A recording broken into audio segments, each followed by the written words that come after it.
following program is a peer-to-peer advice show and does not diagnose mental health conditions. If you're seeking social services, please call or text 211 or go to 211.ca.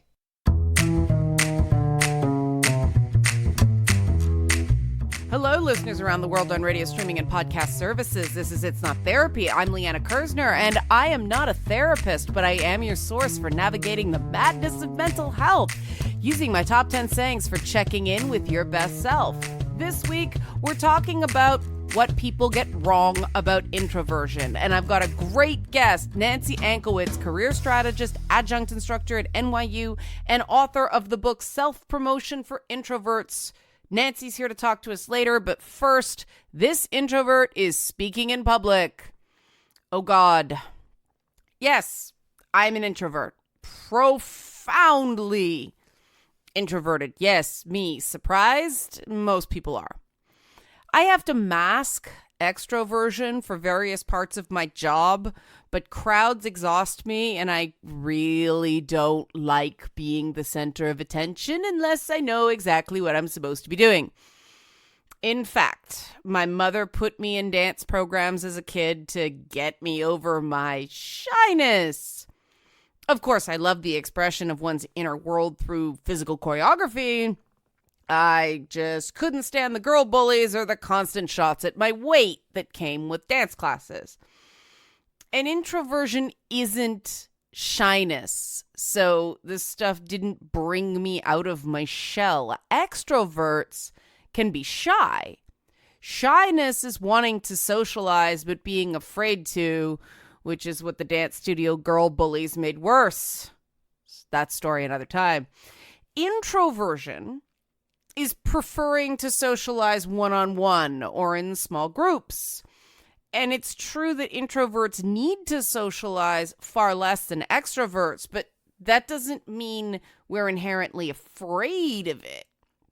Okay, there are times I'm both introverted and shy, but the introversion is, innate. The shyness is just trauma. And so the shyness waxes and wanes depending on how confident I've been feeling.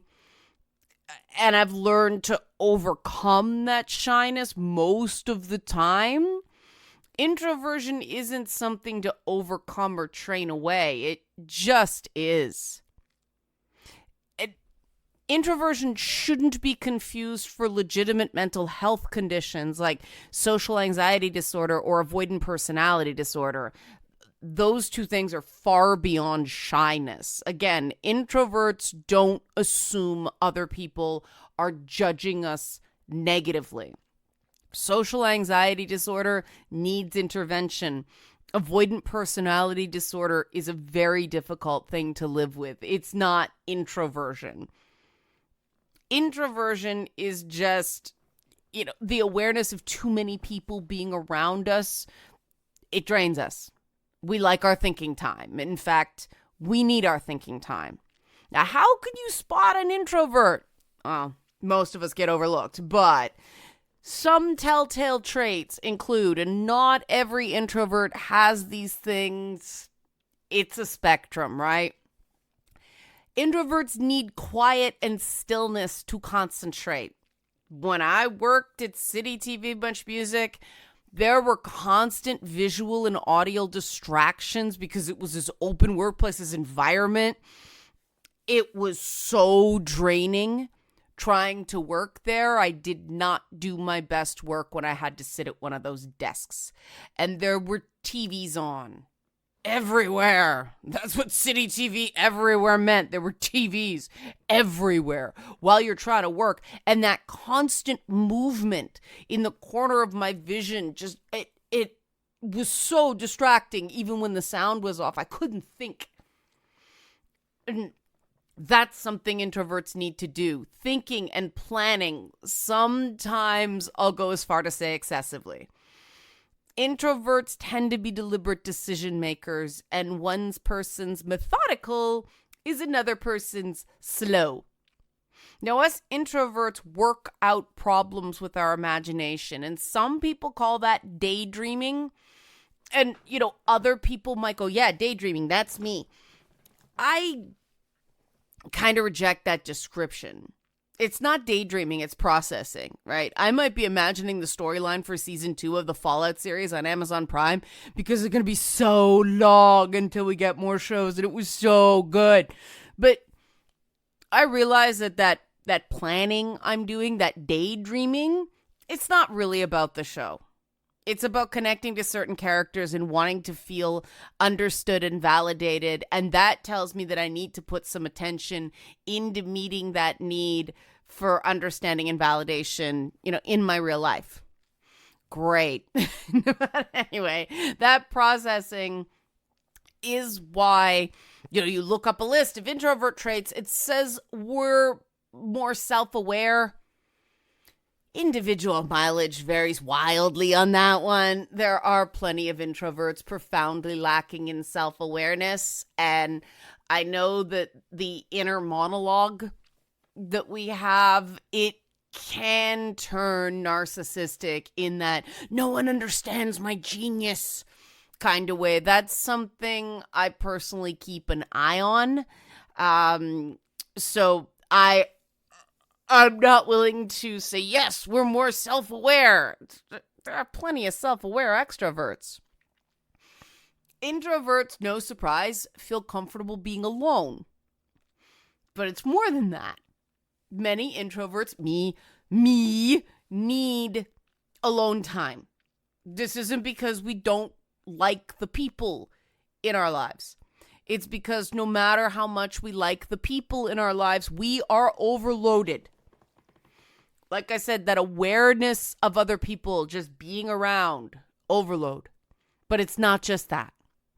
It's dealing with being interrupted, not being able to finish our thoughts, and struggling to get in word and edgewise, which, yes, everybody has to experience, but for introverts, it's a lot. And then we're criticized for not speaking up enough, not being aggressive or assertive enough. And then we fight like heck to make that correction. And almost always we're accused then of being too aggressive or annoying because it's really hard for us to fake being a lot of things that we're not. And people respond to how forced it feels to be forceful, right? Introvert problems. And this is one of the reasons that introverts notoriously hate group work. Hate group work. Remember school group work? Yeah. Remember how much you hated that? Hate. I don't understand how anybody likes. Does anybody like group work in school?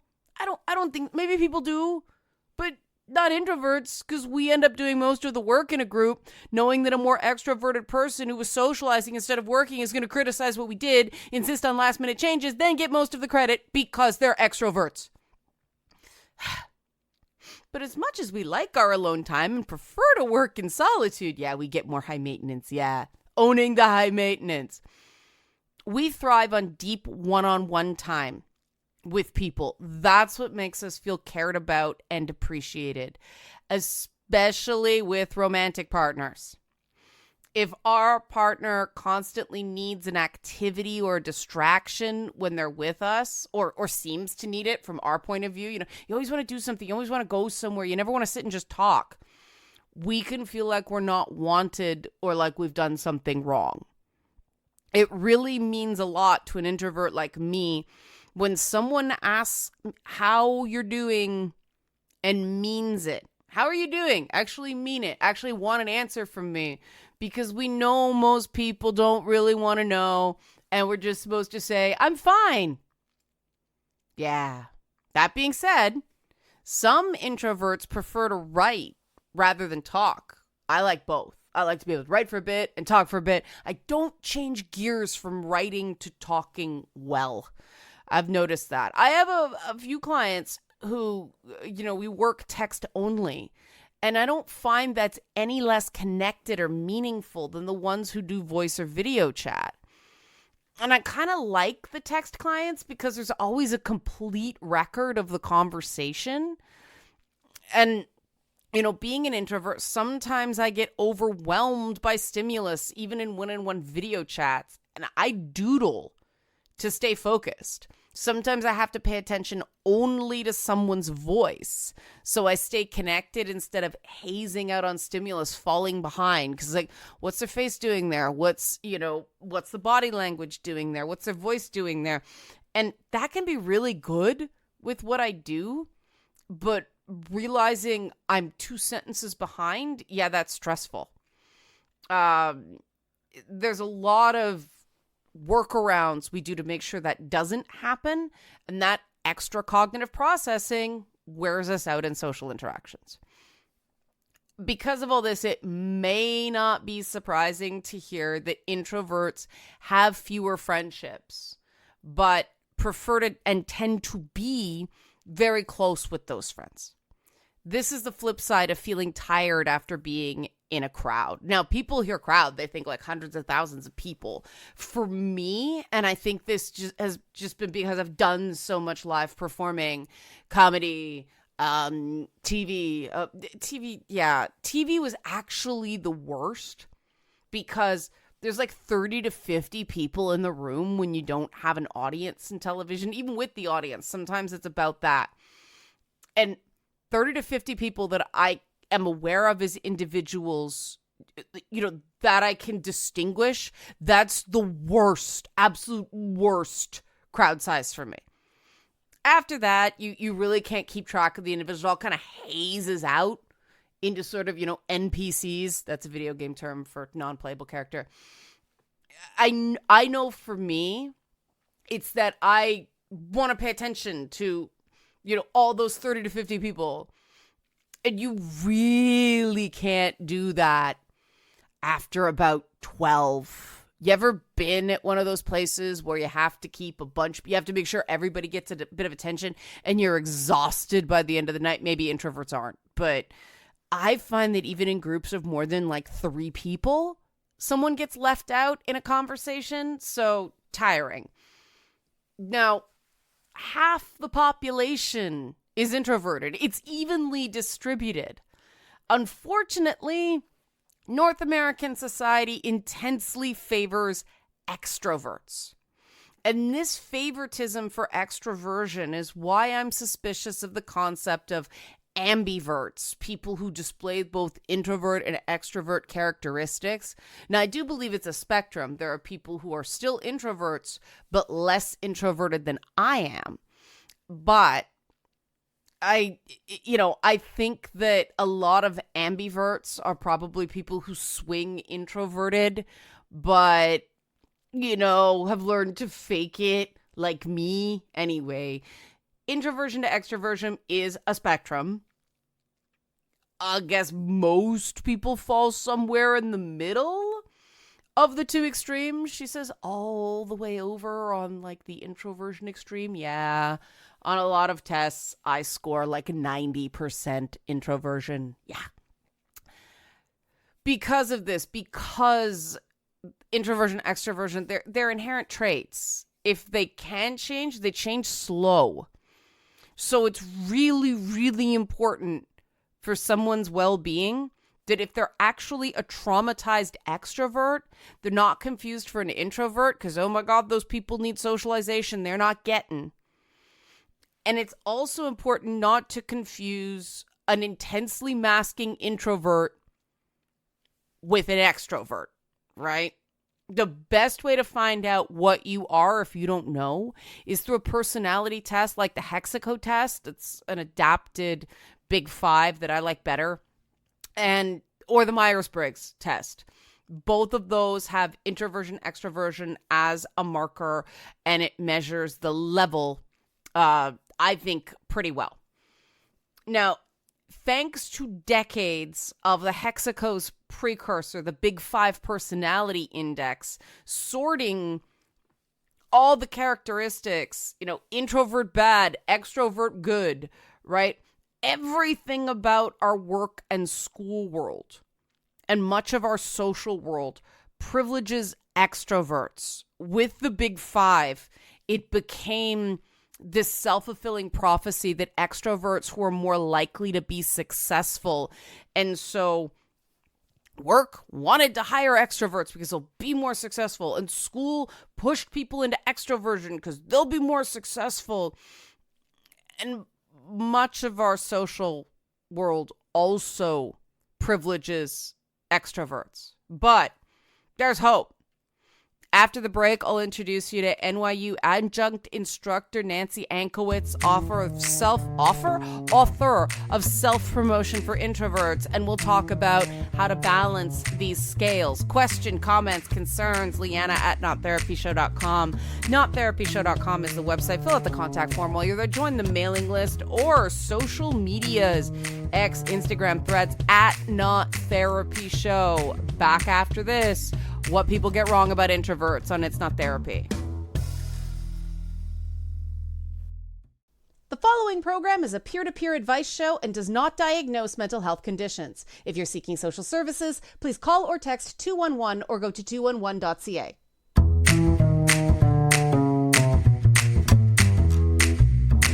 We're back on It's Not Therapy. I'm still Liana. I'm still not a therapist. We're still talking introversion. What people don't understand about introverts. I'm here in the interview now with Nancy Ancowitz. Did I say your name right, Nancy? Ancowitz?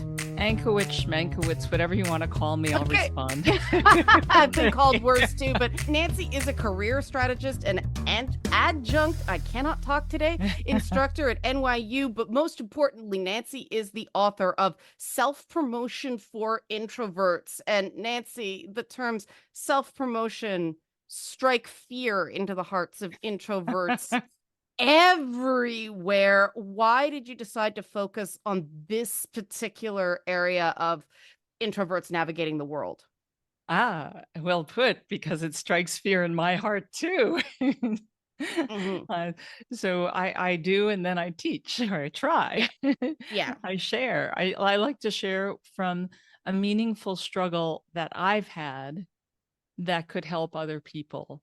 And everything I do, I should mention, is under the career umbrella. So my focus is to help people with their careers. If they happen to be introverts, all the more, because I so relate to that and can tell you all kinds of tips and tricks. Now, one of the things you mentioned in your article on Psychology Today, your blogger on Psychology Today, that you struggled with feeling drowned out by others' opinions and struggling to get your voice heard. Now, I think that's something a lot of introverts can relate to. Can you drill down on that more? Absolutely. Just as, Liana, we are talking one-on-one right now, and that is absolutely my comfort zone, my sweet spot, conversation one-on-one. I am the opposite, naturally, in group settings. There's a caveat we'll get to about public speaking. But if I'm in a group meeting and somebody's loud, somebody's opinionated, somebody's all over the place, they're interrupting, or there are many somebodies doing that, I have the hardest time not getting my voice heard and feeling drowned out and managing that feeling. So for those of your listeners who feel similarly, I would love to dig into that. That's an important thing, Now, especially for introverts. Yeah, go on. I notice you frame it as managing the feeling. And that, to me, small group settings, well, small to medium-sized groups, those are the hardest for me, because teaching, it's practically one-on-one, right? You're monologuing, you have your notes, it's task-oriented, you know what you're doing, you can focus on the task. When it's one-on-one, like we're talking now, even though people are listening on the radio and in podcast, it's still, your focus is in one place. Yes. It's when we get 4 or more people to about a critical mass of maybe, well, academic guidelines say, 12 children to 1 adult for a reason. Right. That's, I find, the hardest thing as an introvert myself, because I'm focused too many places and I can't give people the complete attention I want. I don't feel like I'm being precise in my speech. I feel like it's getting away from me. Are those the feelings you're talking about managing? If you could read my mind, you just said it. There you go. Okay. Yes. And Yeah. you said 12 children to one adult. I think it's the same with adults. In fact, I even prefer no more than 6 or 8, but who's counting? Three, Nancy, three. Getting more than three people 3, in yeah, the same 3. place Oh. at the same time is one of the hardest things to do in the world. And I think a lot of people listening right now are going, all right, but that's life, right? Yes, we Yes. understand that. But because, especially the business world, but also education, also the way socialization is structured, it's all structured for extroverts. And I think that is important to understand because there's a there's a meeting of the ways we can do here, right? Bring Mhm. things in because we find that introverts do add a lot to the team in business. And you're not getting the most out of your introverted employees if you're forcing them to do all the correction, all the masking, all the code switching. So, what's some way to start put the pressure on extroverts a bit because, they like being seen and heard. What's something that careers, businesses, bosses can do to support their introverted employees? Listen, listen, count to 3 when your team members, when the team you're managing or your colleagues, when they're speaking, count to 3, don't cut them off. And don't uh, don't not deny, don't block them. Don't don't deny what they're saying. If you don't agree, you could say my opinion is or I see it differently. But don't jump in and step on people's words or I don't know why I can't think of the word, but go in the opposite direction without owning that it's your opinion. I think not owning that it's someone's opinion is a thing I see a lot in Mhm. that because everything's built for extroverts, that is the Mhm. default state. Yes. They, you ever sit back in a room of extroverts and they all say something? They all take turns talking, but for the life of you, you can't see how one statement chained to the previous one, chained to the previous. It's like there's three conversations. You're laughing because you know exactly what I'm talking about. And because I'm a questions oriented person, I say, Mm. how did those three things connect? Oh, they didn't. We were just making small talk. And I think that is the difference, the main difference I find between extroverted communication styles and introverted communication styles. Like you said before, to me, it's not enough that I get to say things. It's very important. I feel like I've been heard. And Yes. I don't necessarily find that extroverts share that. Have you found similar? Sometimes Mhm. yes. However, extroverts are half the population, Yeah. introverts are half the population. Even if their natural inclination is to speak out loud and think out loud, many are committed to interpersonal communication and listening Mhm. and building relationships. They just go about it a different way.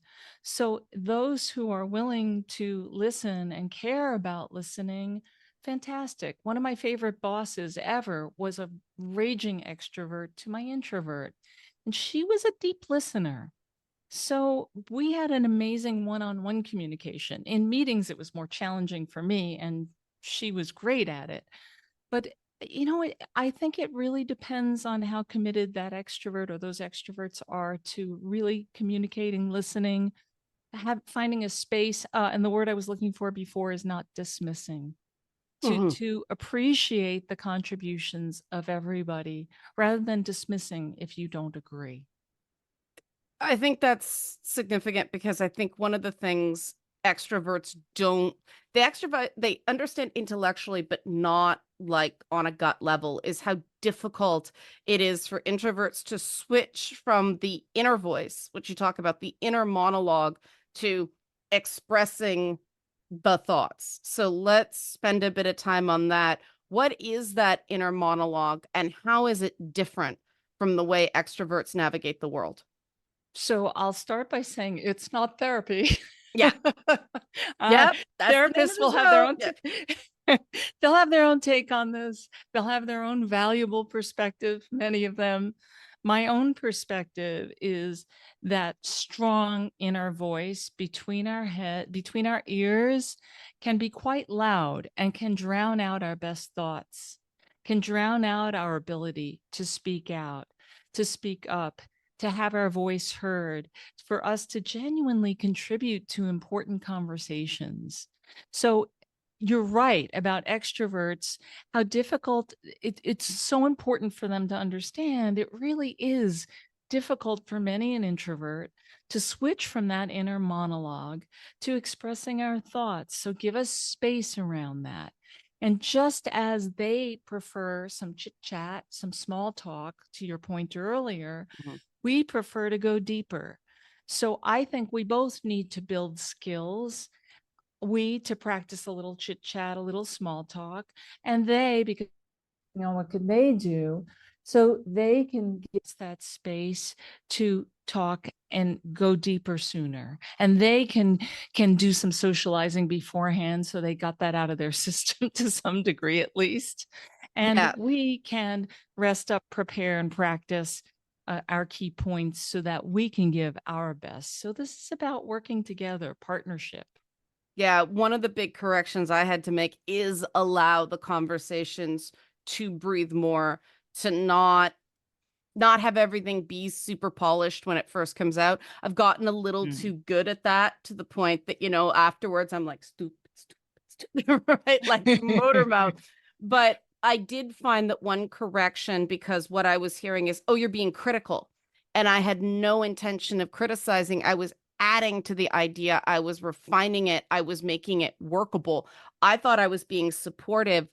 Extroverts were hearing criticism. What I Oh. ended up doing is starting telegraphing my intent instead of Mm. just offering the add-on. Like, okay, Mm. I'm saying this so that I understand, and I don't think I've got it yet. Help me out here, or Mm. something like that, before I made the comment.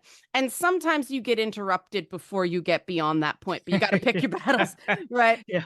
But is that the kind of stuff you're talking about the skills building introverts can do without, because we can't change our inner Yes. nature, but we can develop translation strategies, for lack of a better term. It's a great term, translation strategies. Mhm. I think as human beings, we're all translating. Mhm. We're all interpreting one another and the signals we get from humans, from the world, from the news, from so many things. Mhm. Oh, yes, I agree. And I love what you said about telegraphing your intent. It seems like a thoughtful way of giving a caveat that I'm not jumping in to criticize you as much as tell you where I'm going. And I'd like to piggyback on that. And that's a term, that's a phrase that others can borrow, that your readers, your listeners can borrow, which is, I'm a big fan of I've studied a lot of in comedy improvisation, and in my Psychology Today blog and in my book, I've mentioned this and done some stories about it. And the concept, the key concept for those listeners who haven't taken a class or read a book on it, is yes and. So it's that piggybacking and saying what you do agree. And I am by no means saying you should agree with everybody. I'm saying build on that Venn diagram, whatever you agree on, or just build on. Even if you completely disagree, then thank you for your comment. I appreciate your perspective. Here's what I think. Mhm.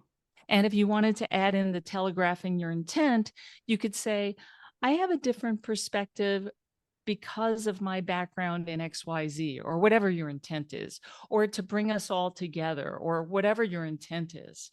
So the yes anding and telegraphing your intent, I think, go beautifully hand in hand. Yeah, they do. I've read that article you wrote on improv comedy. That was you. Okay. All right, Nancy, your book's about self-promotion for introverts, but we have to pause to promote some other people. We'll be back after this with more introvert tips for navigating the world with career strategist Nancy Ancowitz. Question, comments, concerns, nottherapyshow.com. Back after this break on It's Not Therapy. The following program is a peer-to-peer advice show and does not diagnose mental health conditions. If you're seeking social services, please call or text 211 or go to 211.ca.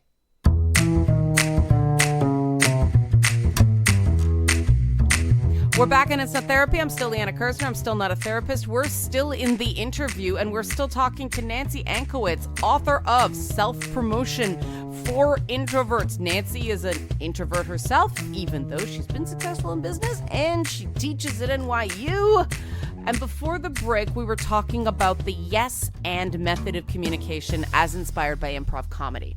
I've done improv, I've done stand-up.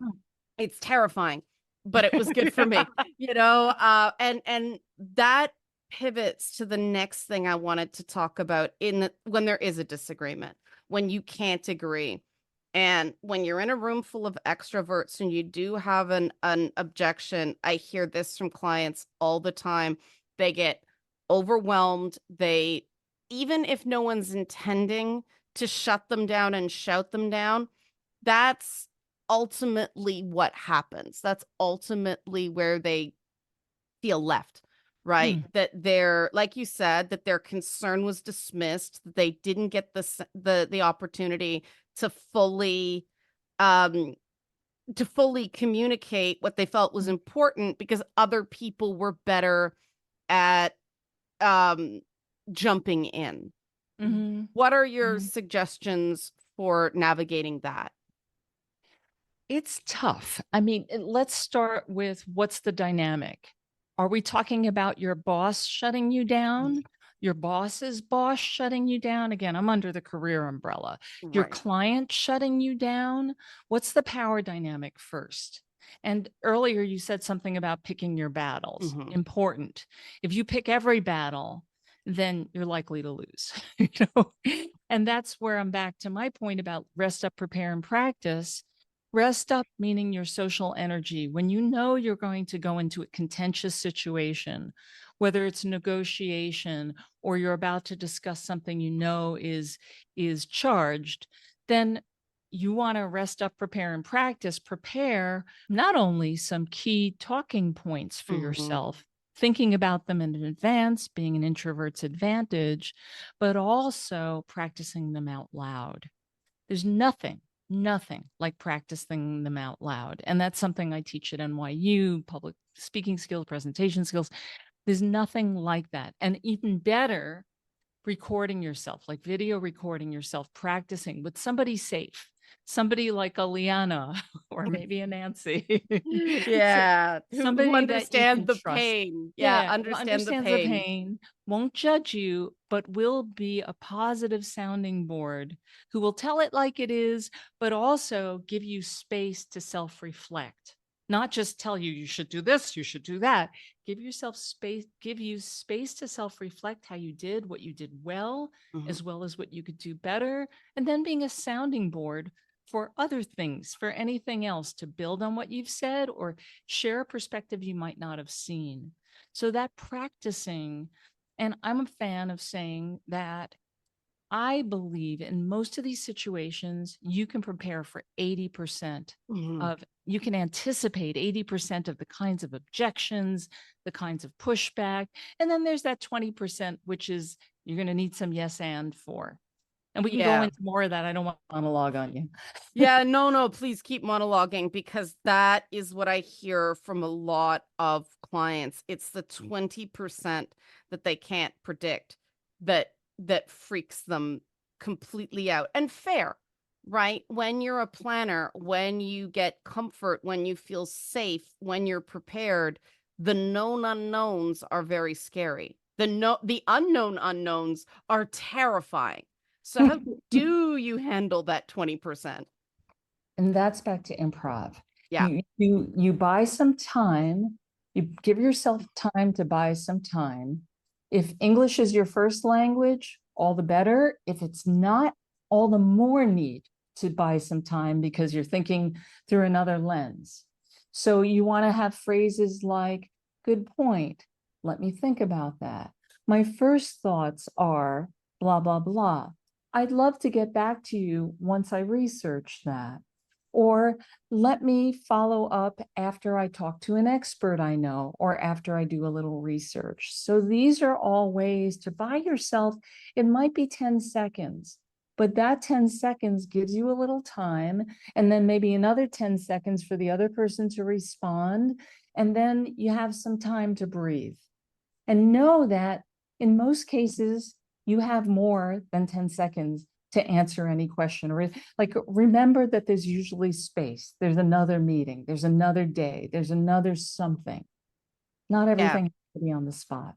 Yeah, I find that a lot of introverts have been given such invalidation for being introverted that they rush to answer, right? Mm, One of the things I do is summarize what I understand the other person just said to me to give myself some time to think.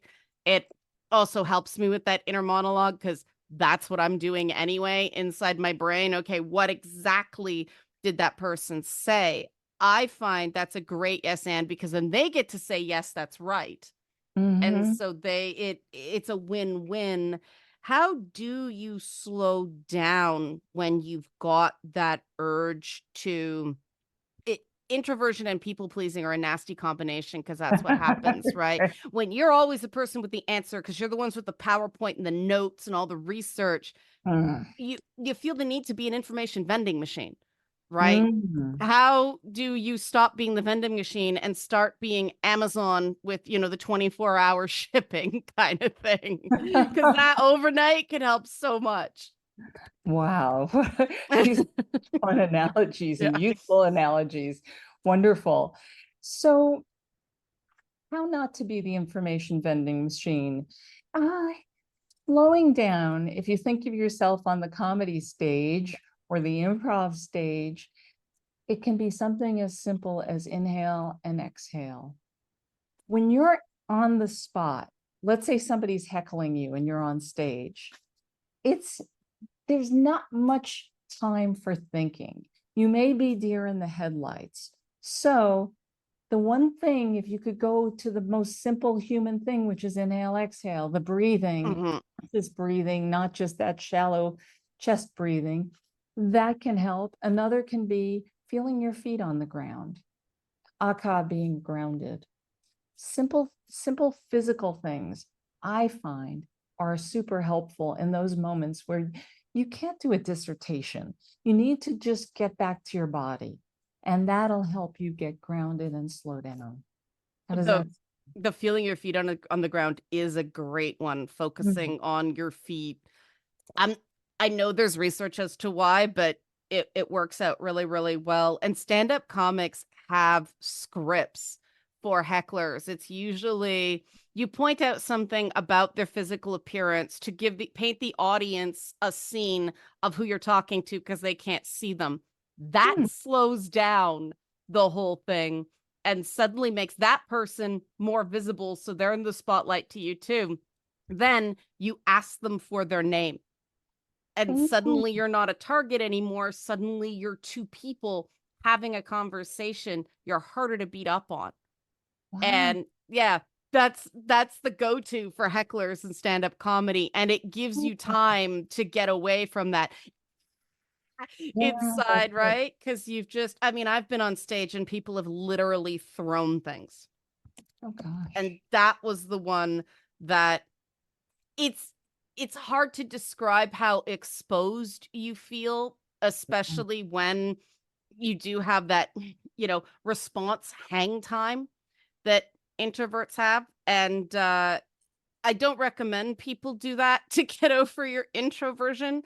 Um, but those lessons I find, and it's different for everybody, right? Everybody has a different script to buy time. How do you recommend people begin to develop theirs? Like Hmm. personalize the advice you give them. Yeah, that's a wonderful question. It's trial and error and keeping notes. A lot of us introverts are note takers to the point you made earlier. But keeping notes that almost like a scientist or researcher and saying, today at this meeting I'm going to go to, I anticipate there are going to be some challenges. There's some wild individuals who love to hear themselves speak.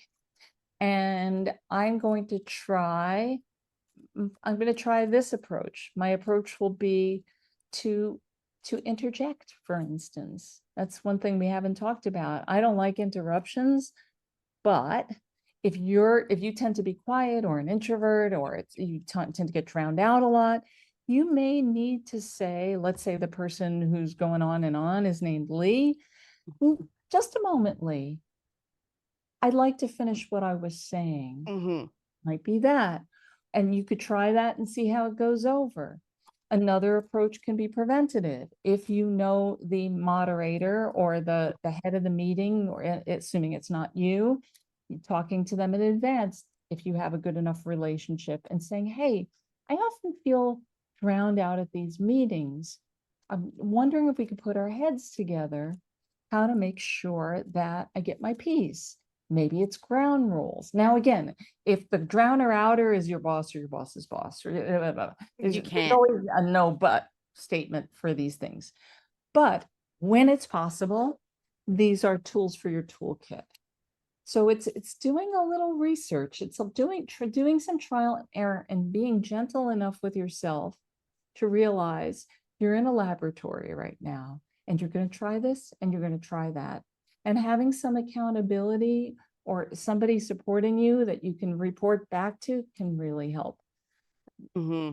Yeah, if we had a Zoom raise hand feature in real life, I think that is one of the greatest inventions for introverts ever, the raise hand feature in Zoom, because then you don't have to interrupt anybody, but you can interject. Nancy, the book, Self-Promotion for Introverts, what else will people get if they pick it up?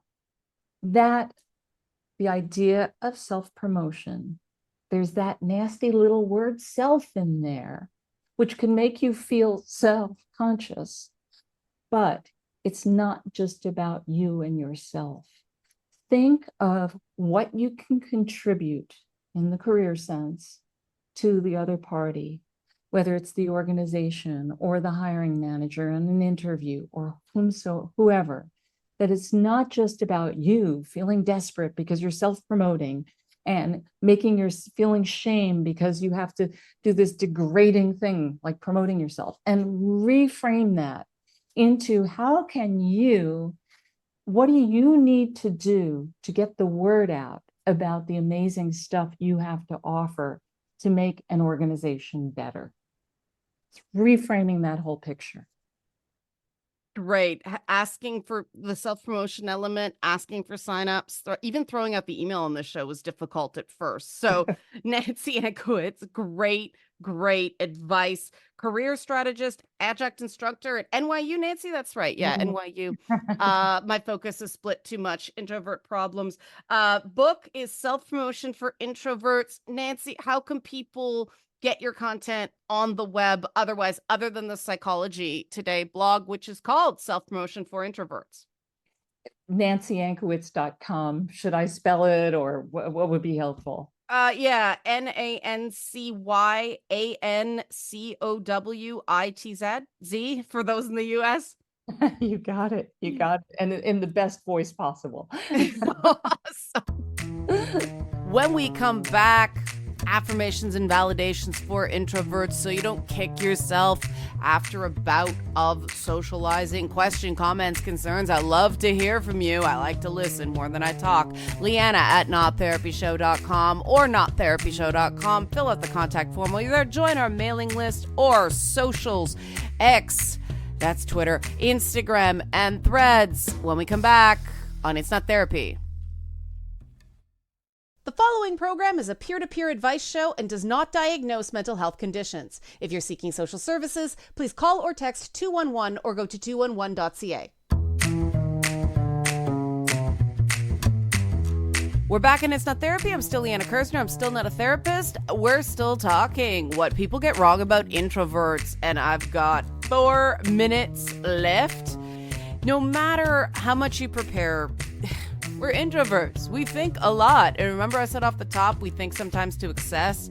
Well, I want to give you some things for afterwards when you're doing the not so instant replay and you're pausing those awkward bits and making them move in slow motion again and again and again and torturing yourself. I want to give you some alternatives to that. Now, before you do anything, plan something enjoyable. and perhaps solitary. If something's going to drain your battery, plan ahead for a session with a good book, a favorite movie, a video game, something to look forward to. Now, in general, your affirmations, your validations, post-socialization, try not to use negative phrases, it's not my fault, I didn't do anything wrong, that kind of stuff, because your brain takes out the negative, and so it just turns out it's my fault and I did wrong. But I will give you two exceptions to that I find very helpful. One is if something doesn't go well or something felt bad, they weren't my people. They're not going to always be your people. No one gets along with everyone. And you don't want to be in business with people that make you constantly feel sandblasted. Good colleagues for introverts, good friends for introverts, like Nancy said, make space for you, right? So if it don't go well, they weren't your people. Another thing I tell myself is, and I tell myself this before the thing, especially if it's work, and after, it's only an opportunity if it's a good fit. If something doesn't go your way, ask yourself, did you blow an opportunity or did you avert a disaster? If that bunch of extroverts don't believe in you or your project, they're not going to effectively advocate for you. And as an introvert, advocates really, really help, right? So, it's not an opportunity if they're not your people. And these things are as much as you trying them on as them accepting or rejecting you, right? So you didn't blow an opportunity. You averted a disaster. What I ask myself, no matter what did I learn? I find this very mood lifting. If I can find a lesson to take forward, I can close the book on an awkward chapter and feel more successful. It's not the quantity of what you say, it's the quality. Focus on what you did manage to communicate, not what got shut down. And if you think a point is really important, send a follow-up email, or check out Nancy's book for other tips and tricks. But you're an introvert. Play to your strengths, not your weaknesses. Sure, we gotta fake it sometimes, but make sure there's enough space for what you're good at. So the stuff that makes us want to run and hide under the bed is temporary. It's all temporary. The socialization will be over. Question, comments, concerns like this show's over. Liana at nottherapyshow.com. Not Therapy Show is a website. Nottherapyshow.com. Join the mailing list while you're there. Fill out the contact form. Or Not Therapy Show on X, Instagram, and Threads. We're out of time. Remember, your crazy is only a problem if it's hurting you. See you next time.